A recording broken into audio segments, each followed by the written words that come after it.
삶으로 열어가는 아름다운 신앙 간증 오직 주만이의 김명인입니다. 오늘은 가벼운 퀴즈로 이 시간을 시작해 볼까 합니다. 여러분, 이 세상에서 가장 귀한 금은 무엇일까요? 바로 지금입니다. 네, 이렇게 귀한 금 같은 시간을 여러분께서는 오직 주만이와 지금 함께하고 계시는데요. 이 시간 함께 하시면서 정말 금보다 더 귀하고 보석보다 더 빛나는 이 주님을 마음으로 따뜻하게 만나보시기를 기도하겠습니다. 함께 해주실 거죠? 네. 삶을 열어가는 아름다운 신앙 간증 프로그램 오직 주만이, 오늘도 귀한 시간을 함께할 아름다운 믿음의 사람들이 준비하고 계십니다. 먼저 이 자리 은혜롭게 채워주신 분들과 인사부터 나누도록 하겠습니다. 춘천 한마음교회 성도님들입니다. 반갑습니다.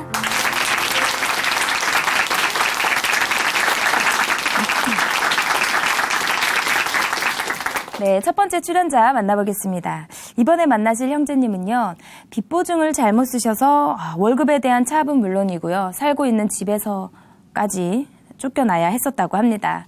자신이 쓴 돈도 아닌데 얼마나 억울하고 힘드셨을까요? 어떤 사연인지 모셔보도록 하겠습니다. 춘천 한마음교회 염준기 형제님 박수로 모십니다.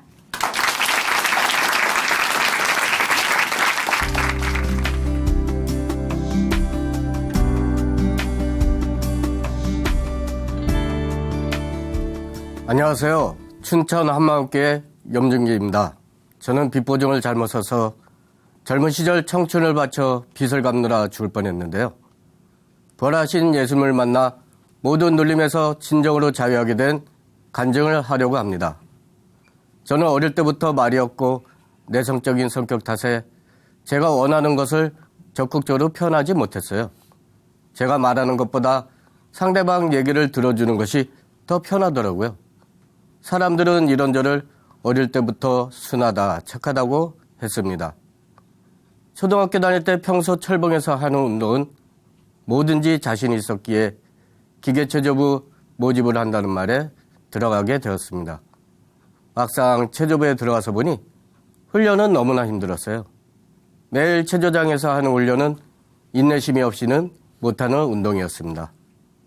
기계체조는 혼자서도 열심히 하는 운동이라 이런 저희 성격과 잘 맞았습니다. 항상 말이 없고 참기를 잘하고 양보하는 성격이어서 이런저런 사람들은 또 순하다, 착하다고 말했습니다.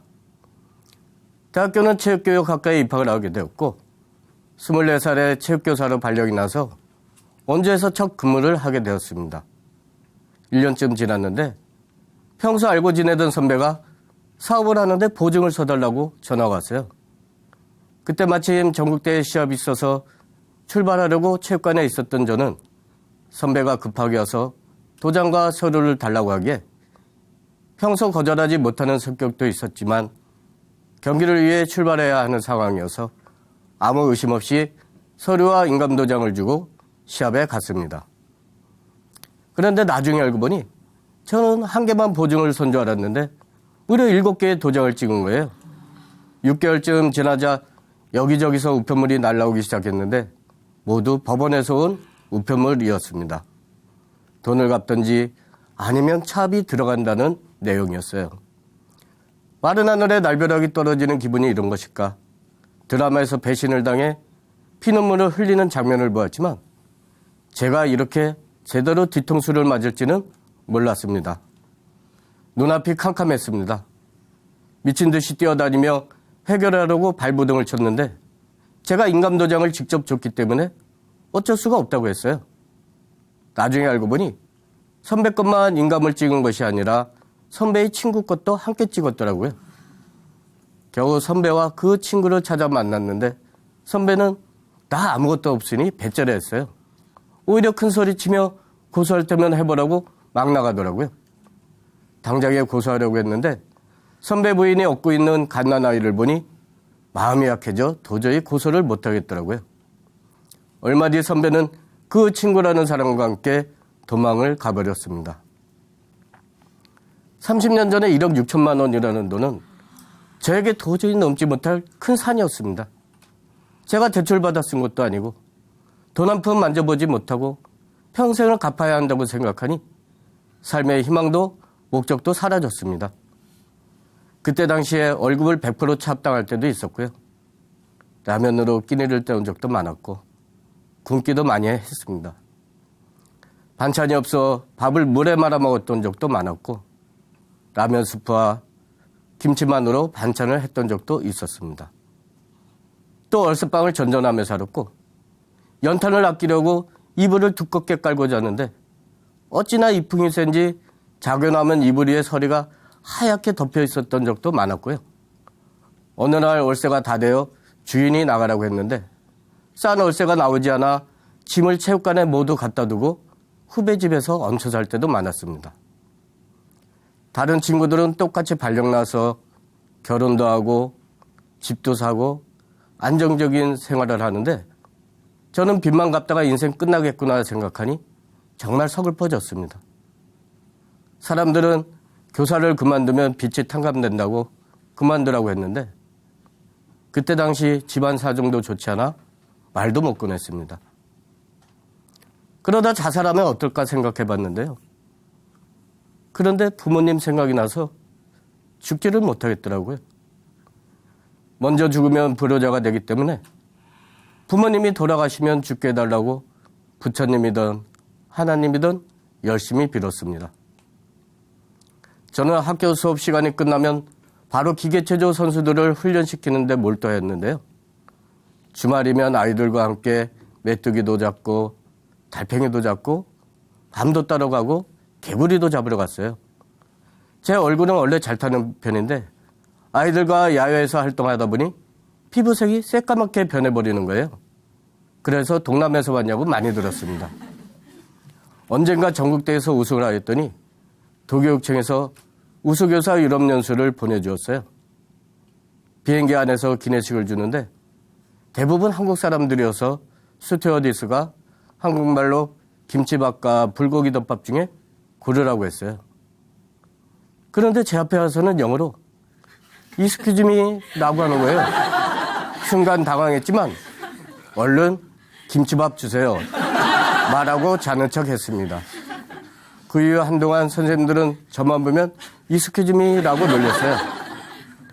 또 한 번은 해시자 술집 카페에 갔었는데 저를 보고 우리 가게 처음 외국 사람이 왔다고 서비스로 맥주 5병을 공짜로 갖다 준 적이 있어 모른 척하고 마신 적도 있었습니다. 그때 당시 제가 가르쳤던 아이들이 전국대회에서 우승한 사람도 많았고 국가대표로 활동하는 선수도 많았어요. 인천 아시안게임에서도 제가 가르쳤던 제자가 동메달을 따기도 했습니다. 그리고 나머지 시간은 낚시를 하면서 보냈는데요. 잡념도 사라졌고 특히 새벽녘 동이 틀 때 뻐꾸기가 뻐꾹 하면 꼭 제 마음을 위로해 주는 것 같았습니다. 학교에서도 빚보증으로 인해 월급 차압이 들어가는 것을 알고 있었기 때문에 선생님들의 배려도 있었는데요. 자동차가 없기 때문에 다른 선생님들의 차를 많이 타고 다녔어요. 한 번은 교장선생님과 단둘이 출장을 가게 되었는데요. 교장선생님은 저와 출장을 가게 되면 제가 차가 없으니 교장선생님이 저를 모시고 가야 했어요. 어떤 선생님은 교장선생님이 차량용 먼지털이로 차를 닦는 날이면 오늘도 체육부장을 모시고 출장 가는 날이냐고 교장선생님께 농담하는 선생님도 있었습니다. 제가 월급 차압을 당하고 있는데도 저에게 와서 보증을 서달라고 하는 사람도 있었어요. 이런 사람들의 모습을 보니 시간이 지날수록 마음문이 닫히기 시작했어요. 내가 왜 그때 도장을 줬을까? 후회도 정말 많이 하였습니다. 점점 말이 없어졌고 사람들도 만나기 싫었습니다. 그리고 저를 이렇게 비참하게 만든 그 선배가 정말 죽이고 싶을 정도로 미웠습니다. 하루하루 원망과 미움으로 살았지만 전생에 죄를 많이 지어서 그런가 보다 생각하며 살았습니다. 20년이 지난 어느 날 월급을 받았는데 평소보다 많이 들어온 거예요. 이상해서 행정실 직원에게 월급이 잘못 들어온 것 같다고 했더니 다시 확인해본 후 선생님 이제 차압이 끝났대요 하는 거예요. 얼마나 기쁜지 그날 같은 과 체육생들과 코가 삐뚤어지게 술을 먹었습니다. 저는 빚보증으로 저 자신이 떳떳하지 못하니 결혼을 할 수가 없었는데요. 차업이 끝나고 몇 년이 지난 후 지금의 집사람을 만나 결혼을 하게 되었습니다. 집사람을 만나자마자 하나님을 믿지 않으면 결혼을 못하겠다고 하여 좋아서 그냥 믿겠다고 하며 결혼을 하였습니다. 일주일에 한 번만 가만히 앉아있다 오면 되겠지. 하루만 꾹 참자 하는 마음으로 교회를 다녔는데요. 처음 교회 왔을 때 집사람이 교회 전도사님이라고 소개하는데 아, 저분 이름이 전도사야? 물을 정도로 교회에 대해서는 문외한이었습니다. 그러다 보니 하나님이 진짜 계시는지 자꾸 의심이 들더라고요. 조용한 성격이었기에 사람들이 많은 것도 싫었고 옆에 앉아있는 분이 기도를 하는데 두 손을 높이 들고 깐따삐야 알라까브랑 외치는 게 꼭 둘리에 나오는 주문 같아서 참 낯설고 어색했어요. 마치 이상한 나라에 와 있는 것 같아 가기가 싫었습니다. 그러다가 처음 수련회에 참석했는데 예수님이 이 땅에 오신 것이 역사적 사실이고 교과서에도 나와 있는 실존 인물이라고 하는 거예요. 그 얘기를 들으면서 이상하게도 누가 지어낸 이야기 같고 그리스 신화에 나오는 그런 존재로만 느껴지는 거예요. 그래서 확실하게 직접 보여주시면 믿겠다고 했어요.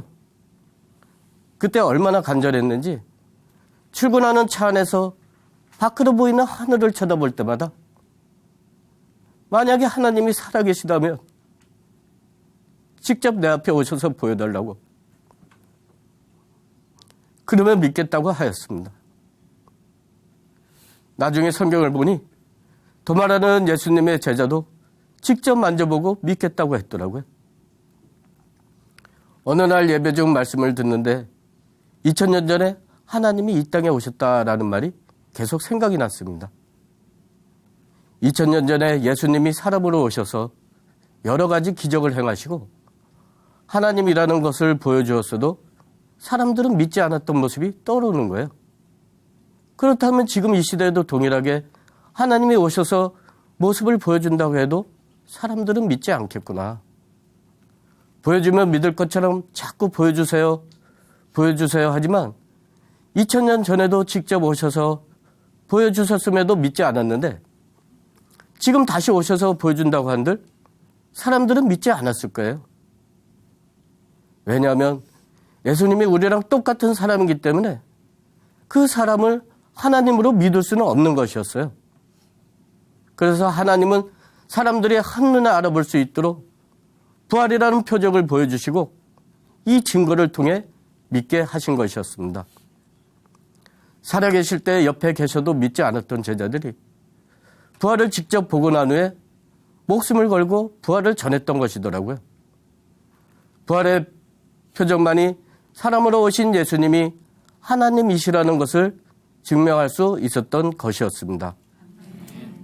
저는 하나님이 천국에서 이 세상에 오셨다 가셨다는 사실에 정말 깜짝 놀랐습니다. 예배 중 아들이 의료사고로 인하여 식물인간이 된 지체의 간증을 들었는데요. 그때 그 어머니의 심정이 느껴지면서 작은 교회 예배 때 다리라는 동영상을 본 생각이 나는 거예요. 배가 오면 다리를 올리고 열차가 오면 다리를 내리는 영무원의 이야기인데요. 아들이 그 다리에 끼어서 다리를 내리면 아들이 죽는데 아버지는 기차 안에 있는 사람들을 살리기 위해서 결국 아들을 희생시킨 영상이었습니다. 열차 안에 있던 사람들은 그 사실을 모르고 먹고 떠들며 즐거워했어요. 그 모습을 본 아버지는 피눈물을 흘리며 슬퍼하였습니다. 우리를 창조하신 하나님의 마음도 그 아버지의 마음과 똑같겠구나. 저희 죄를 위하여 하나뿐인 아들을 이 세상에 보내어 십자가에 못 박혀 죽으시고 부활하시어 저희 죄를 사해 주셨는데도 그동안 저는 모르고 있었습니다. 하나뿐인 아들을 저를 위해 대신 죽게 하셨는데도 제가 그 아들을 믿지 않고 제가 주인되어 환경만 탓하며 이 세상에서 내가 제일 불쌍하다고 원망하며 살았어요. 하나님 말씀에는 분명 보증을 서지 말라고 했는데 제 머리 제 것인 줄 알고 보증을 섰기 때문에 힘든 삶을 살았던 거더라고요. 저희 죄 때문에 제가 죽어야 되는데 제 대신 예수님이 십자가에서 죽으셨어요. 하나님께 정말 죄송했습니다. 하나님, 저를 용서해 주세요. 제가 예수님이 오셨는데도 믿지 않았습니다. 저는 마음의 문을 활짝 열고 예수님을 진정 저희 주인으로 영접했습니다. 저는 빚보증으로 20년 가까이 힘들게 살면서 이 세상에서 제일 불행하다고 생각하며 방황했어요. 정말 아무것도 없는 자라고 생각되어 자신감도 없이 위축되어 살았습니다. 사람들에게 배신당하지 않기 위해 나 스스로 사람들을 단절시키고 경계하면서 살았는데 부활하신 예수님을 만나보니 제가 다 가진 자가 되었더라고요. 이 세상에서의 참된 행복은 예수님 만나는 것이 제일 행복한 삶이었어요. 예전에 제가 부러웠던 사람들을 예수님 만나고 다시 보니 그들의 삶에는 기쁨도 만족도 없더라고요. 무언가 끊임없이 더 나은 행복을 찾아 이 땅에 썩을 것을 위해 몸바치고 있더라고요.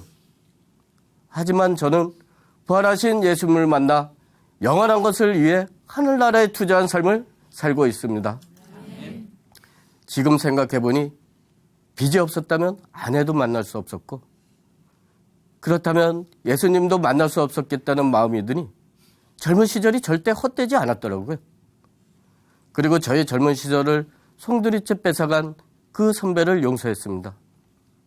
예수님도 저희 죄를 위해 대신 죽으셨는데 저도 용서하는 것이 마땅했습니다. 또 저는 빚보증을 서면서 사람들에게 마음문이 닫혀 말없이 소극적으로 살았는데요. 부활하신 예수님을 만나 참 자유하게 되니 이제는 먼저 다가가서 복음도 전하게 되었어요. 또 힘든 생활을 잊어버리려고 술도 많이 먹었는데요. 예수님이 내 안에 계시는데 도저히 술을 못 먹겠더라고요.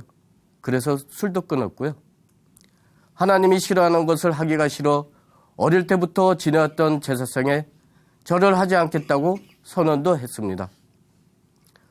혼자 있는 것을 좋아하다 보니 TV 보는 것이 제 삶이 낙이었는데요. 공동체와 함께 새벽을 깨워 기도하고 예배에 참석하다 보니 이제는 사람들과 함께 하는 것이 너무나 즐거워졌습니다. 시간 날 때마다 저처럼 힘들게 살고 있는 사람들을 만나 제가 만난 예수님을 열심히 전하고 있습니다. 앞으로 남은 인생 저에게 찾아와 주셔서 참 자유를 주신 부활하신 예수님만 자랑하는 삶을 살겠습니다. 감사합니다.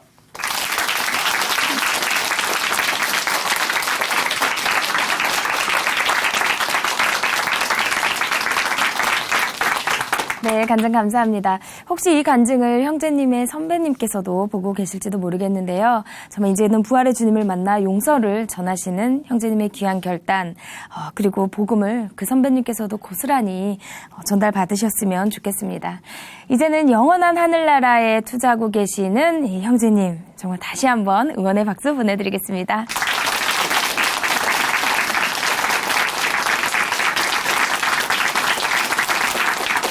아름다운 믿음으로 하나님의 은혜를 나누는 오직 주만이 두 번째 출연자 만나보겠습니다. 지금 만나실 형제님은요, 동아시아 회원 1,800여 명과 3,4천 명의 학생을 가르치는 태권도 사범으로요, 승승장구하며 성공신화를 꿈꾸던 야망가였다고 합니다. 과연 형제님이 바라던 성공신화는 어떻게 쓰여졌을까요? 바로 모셔보도록 하겠습니다. 춘천 한마음교회 이정원 형제님 박수로 모십니다.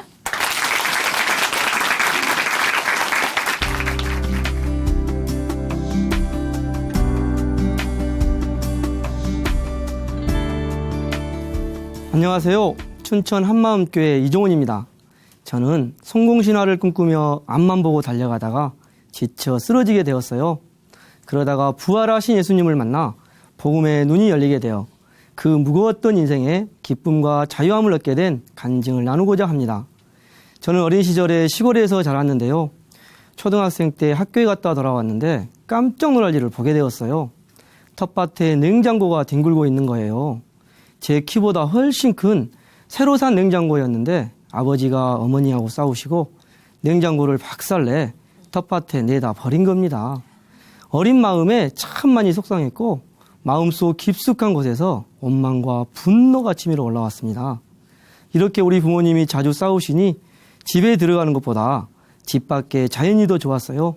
동네 형들과 개구리, 물고기 등을 잡아서 구워 먹고 함께 재미있게 놀다 보면 복잡한 집안일은 다 잊혀졌거든요. 이렇게 어린 시절을 시골에서 살다가 중학생이 되어 도시로 이사하게 되었어요. 중3 때 한 번은 버스를 타고 친구들과 함께 오늘은 어디를 놀러 갈까 하며 이야기하고 있었는데 그때 그 버스에 담임 선생님이 타신 거예요. 선생님은 다짜고짜 저를 보고 야 정원아 내가 이번 시험에 1등 했더라. 야 근다고 네가 판시기를 제껴버려야. 이야 대단해 하시는 거예요. 판시기는 우리 반에서 쭉 1등이었어요. 뒤에서요. 한마디로 제가 꼴등을 한 거죠. 저는 자존심도 상했고 자극은 받았지만 그래도 공부는 하기 싫었어요. 공부를 왜 해야 하는지 몰랐고 복잡한 것은 늘 싫었거든요. 그러나 활동적이고 몸이 날렵했던 저는 고등학교에 진학하면서부터 태권도부에 들어가 본격적으로 운동을 시작하게 되었습니다. 뭘 해도 끈기 있게 해본 적이 없는 저는 태권도만큼은 공인 3단까지 하게 되었어요. 그리고 군대에 가서 태권도 대표 선수로 뽑혀 입상하며 부대원들을 지도하는가 하면 군 지휘관 관사 유치원에서 아이들을 가르치면서부터 태권도 사범의 길을 가게 되었습니다. 저는 군대에 가기 전에 시골 초등학교 친구를 통해 예수님을 소개받고 신앙생활을 하게 되었어요. 또한 그 무렵 TV에서 태권도로 성공신화를 이루어낸 자랑스러운 한국인들을 보면서 저도 해외 진출의 꿈을 갖게 되었습니다. 해외에 살면서 애국어도 잘하게 되고 복음도 전하고 무엇보다도 태권도를 통해서 돈을 많이 벌어 꼭 성공하여 공부는 못했어도 행복하게 멋지게 잘 살 수 있다는 것을 반드시 증명해 보이고 싶었어요. 저는 성공할 자신도 있었습니다. 이 자신감을 안고 동아시아로 떠나게 되었어요. 저는 국내에서 태권도 체육관을 수년간 운영한 경력이 있어 그런지 외국에 가서도 적응하는 속도가 굉장히 빨랐어요. 체육관 자리 선정과 아이들 모집하는 노하우가 나름대로 있어 그 지역의 특성을 보면 태권도 사업이 되겠다 안 되겠다 마케팅 전략은 어떻게 해야 할지 감을 딱 잡곤 했습니다. 이렇게 운영이 될 만한 곳을 찾아 3년 만에 소규모 도장 8개를 오픈 확장하기도 했어요. 저의 목표는 태권도 체육관 300개 이상을 프랜차이즈로 내서 년 수십억을 창출하는 것이었어요. 그래서 실질적으로 국내외 유명한 프랜차이즈 업체들을 꼼꼼히 조사하고 공부하며 바쁘게 보내기도 했습니다. 또한 이미 태권도로 성공한 미국, 멕시코 태권도 영웅 그랜드 마스터들의 비디오를 수십 번 돌려가며 숙지하기도 했고요. 그들은 한 나라를 태권도로 장악하여 부와 명예를 쥐고 있었으니까요. 저는 그들을 모델 삼아 그렇게 똑같이 제가 있는 그 나라에서 성공의 신화를 반드시 이루고 싶었습니다. 이렇게 야망을 가지고 6년을 앞만 보고 열심히 달려온 결과 엄청난 일이 제게도 찾아왔습니다. 제가 있던 그 도시에는 27개 정도의 대학이 있는데요. 그중에서 18개 대학, 태권도 동아리 회원 수 1,800명과 주위 여러 도시 회원들은 무려 3, 4천 명의 학생들이 연결되었고 많은 태권도 사범들을 키워낼 수 있게 되었습니다. 저는 이 성과로 인하여 집도 차도 여러 번 사고팔고 하였고 집을 파는 과정 속에서 돈을 벌기도 했습니다. 그런데요, 회원 수가 많아지니까 나도 모르게 목에 힘이 들어가고 교만해졌어요. 사람들을 무시하는 경향을 갖게 되었어요. 또한 더 좋은 개인주택을 소유하고자 새로운 목표를 향해 끊임없이 질주하다가 그만 동맥경화 뇌졸중으로 쓰러지게 되었습니다. 처음에는 오른쪽 머리로 시작하여 얼굴, 어깨 등 쪽으로 마비 증상이 왔어요. 어떻게든 살기 위해 현지에서 유명하다는 의사들을 찾아다니며 치료를 받았지요. 그리고 하나님의 은혜로 이렇게 살아있게 되었습니다. 저는 이렇게 크게 아픈 뒤로 인생을 돌아보게 되었고 앞으로의 삶에 대해 심각한 혼란을 겪게 되었습니다. 가끔은 내가 누구인지 도대체 뭘 하고 있는 건지 궁금했는데요. 머리로는 알겠는데 삶으로는 도저히 모르겠는 거예요. 무려 이런 혼동으로 8, 9년 전부터 고민해왔지만 그 답을 찾지 못했습니다. 왜냐하면 제 인생은 항상 믿음 따로 삶 따로 늘 따로국밥이었어요. 저의 건강은 좋아졌다 안 좋아졌다를 반복하였고 결국 여러 가지 안 좋은 경제적 상황과 스트레스로 인하여 완전히 녹다운되고 말았습니다. 무엇보다도 흔들리는 신앙생활을 너무 오래 했다고 생각했어요. 이제는 더 이상 가식적인 삶을 살고 싶지 않았습니다. 아무것도 하지 않고 그냥 한 2년 정도 푹 쉬고 싶다는 생각밖에 없었어요. 그리고 얼마 후 우리 가족은 만 9년의 해외 생활을 접고 한국으로 귀국하게 되었습니다. 이렇게 돌아온 후 저는 신앙생활도 사업도 모두 포기하게 되었어요. 시골 친구들과 등산을 하며 난도 캐고 백수가 되어 유유자적 놀았어요. 이제는 더 이상 교회 다니면서 기쁨과 자유함이 없는 믿음 생활을 그만하고 싶었어요. 이렇게 날마다 갈팡질팡하고 있었는데요. 같은 선교단체에서 신앙생활을 한 형님 부부가 저녁을 먹자고 연락이 왔어요. 그날 저녁에 부활에 대해 듣게 되었어요. 부활이 실제가 되면 평생 신앙생활에 흔들림 없다는 이야기와 부활이 인지되는 순간에 강한 믿음이 생긴다는 거예요. 또한 믿음 생활에 요동함이 없다는 말을 듣게 되었는데요.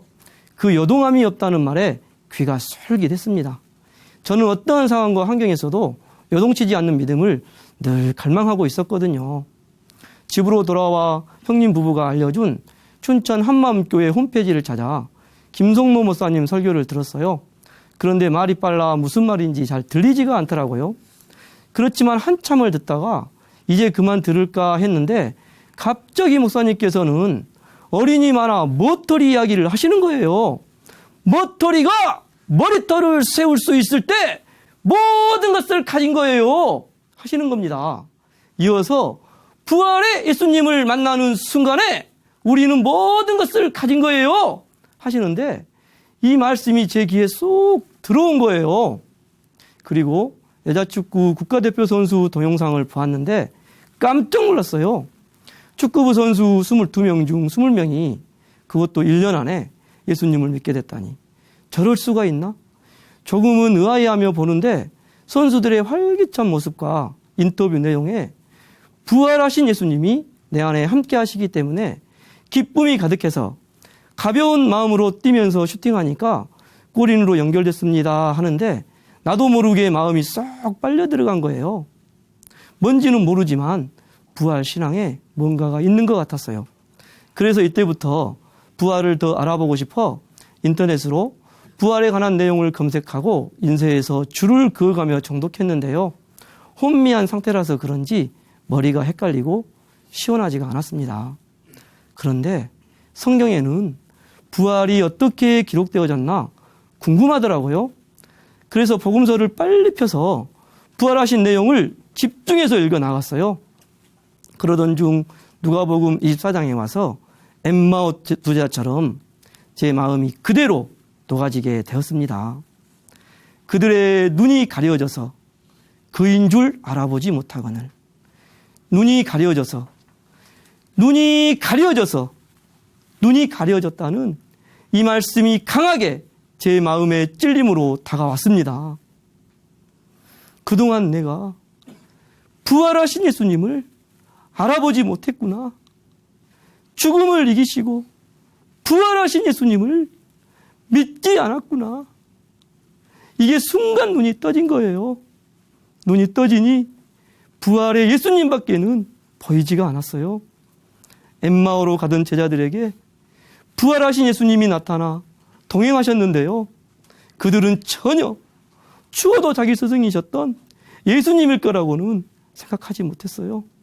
이 모습에서 이 세상 성공 신화만을 꿈꾸며 가식적으로 믿고 이 세상과 가늠하며 앞만 보고 달려가다가 지쳐 쓰러진 제 모습이 보였어요. 저는 무릎을 꿇고 한참을 엎드려 기도하게 되었습니다. 주님, 주님은 정말 부활하셨군요.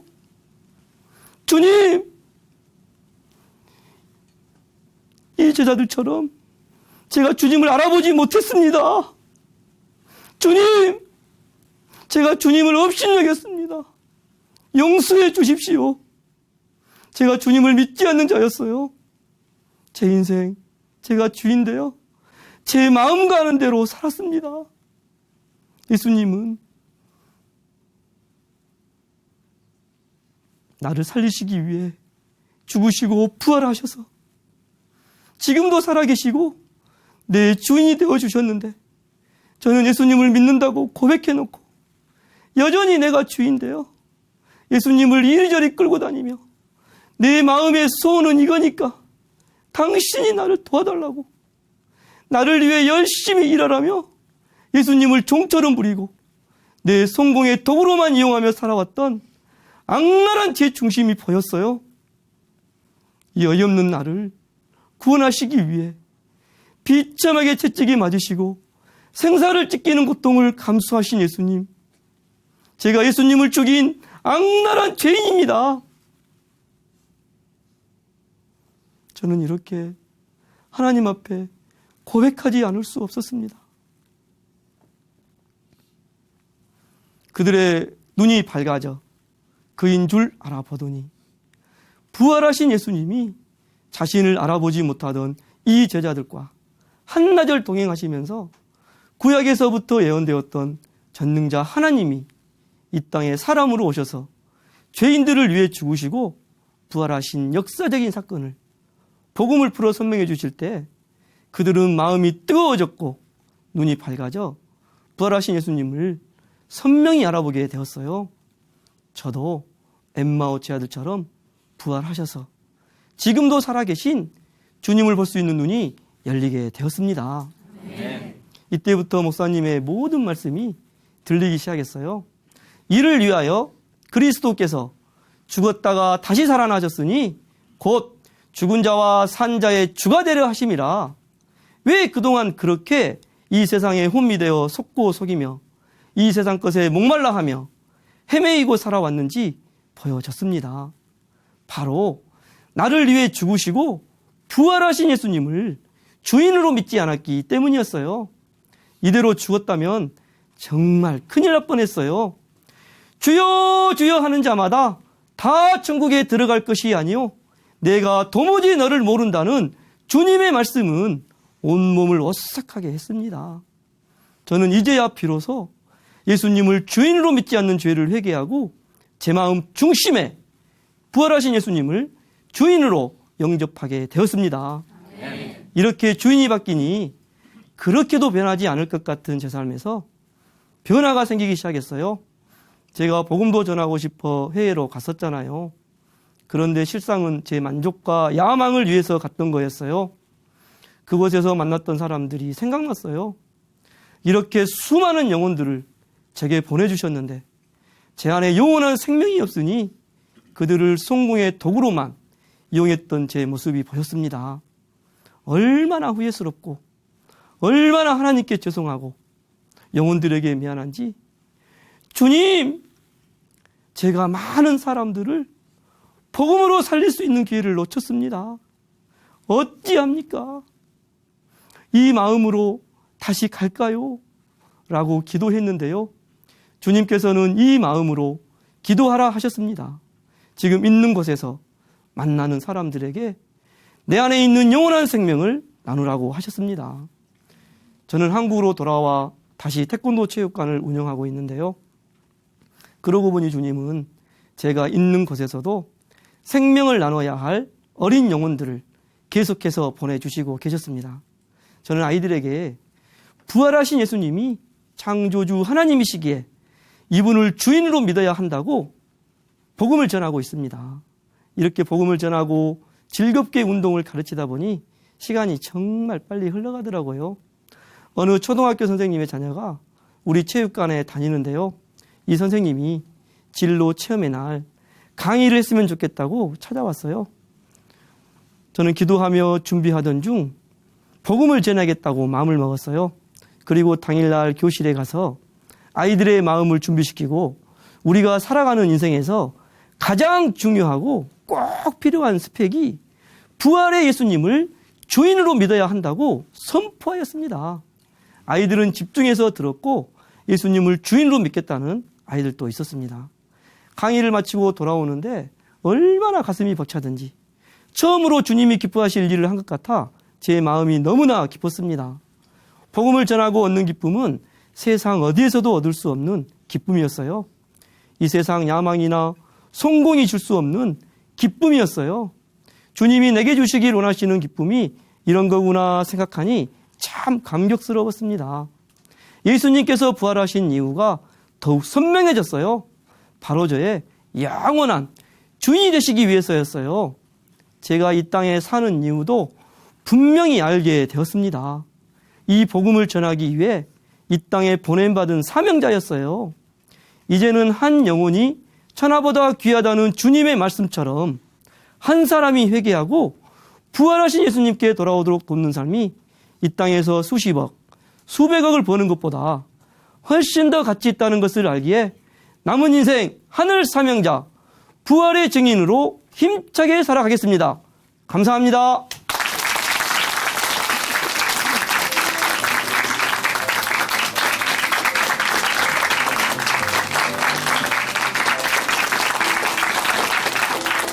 네, 간증 감사합니다. 남들이 부러워할 만큼 큰 성공에서도 찾을 수 없었던 기쁨과 자유함을 정말 부활의 주님을 주인으로 영접하면서 정말 진정한 자유와 기쁨을 찾을 수 있게 되셨네요. 네, 수십억, 수백억을 벌 수 있는 기회보다도 한 영혼을 살리는 것이 더 귀하다는 형제님의 말씀처럼 오늘도 또 내일도 부활의 증인으로 힘차게 달려나가시기를 응원하겠습니다. 오늘 귀한 간증 들려주신 이정원 형제님께 다시 한번 감사의 박수 부탁드립니다.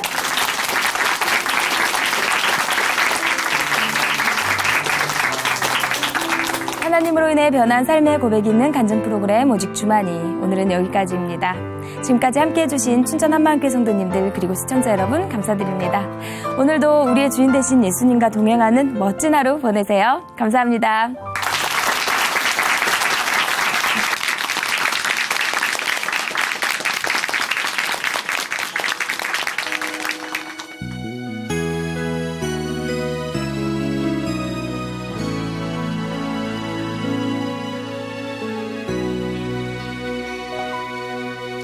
주님이 가신 길 골고다 십자가 나의 죄 인하여 홀로 가신 길 걸음걸음마다 흘리신 그 피가